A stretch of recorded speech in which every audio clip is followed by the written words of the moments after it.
Atëherë pasi mësuam se çfarë është Funding Pips dhe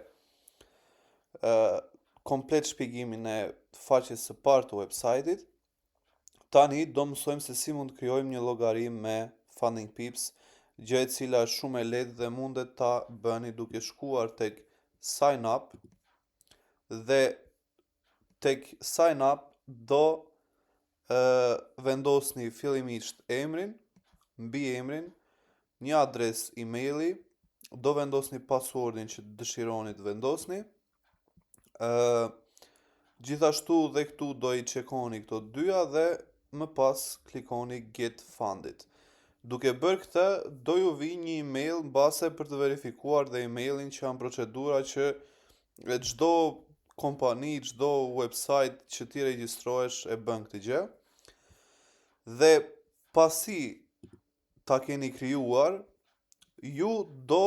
mund të aksesoni dashboardin tuaj ose të bëni sign in dhe të aksesoni dashboardin tuaj, të cilin dashboardin do e shpjegojmë në një video më vonë. Po duke klikuar tek dashboardi këtu, do ju hapet kjo faqe ku thot sign in to your account. Do vendosni emailin, do vendosni passwordin, do kaloni edhe këtë pjesën këtu dhe më pas bëni sign in duke aksesuar dashboardin tuaj të Funding Pips. Një hap tjetër që duhet bërë është pjesa e verifikimit që po ashtu është e njëjtë siç e kam shpjeguar dhe tek brokeri trading që është manuali për broker, ky është manuali për pro firm dhe thjesht duhet të dini që dhe këtu të kërkohet KYC ose Know Your Customer. Do me thënë, në momentin që ti merr një account dhe kalon fazën e parë, fazën e dytë dhe shkon për të marrë kapitalin fundit, ku mund të bësh profite, aty të kërkojnë pra këtë KYC që është Know Your Customer, duhet të verifikosh identitetin tënd dhe duhet të verifikosh dhe adresën tënde. Identitetin mund ta verifikosh me kartë identiteti, pasaport ose patent dhe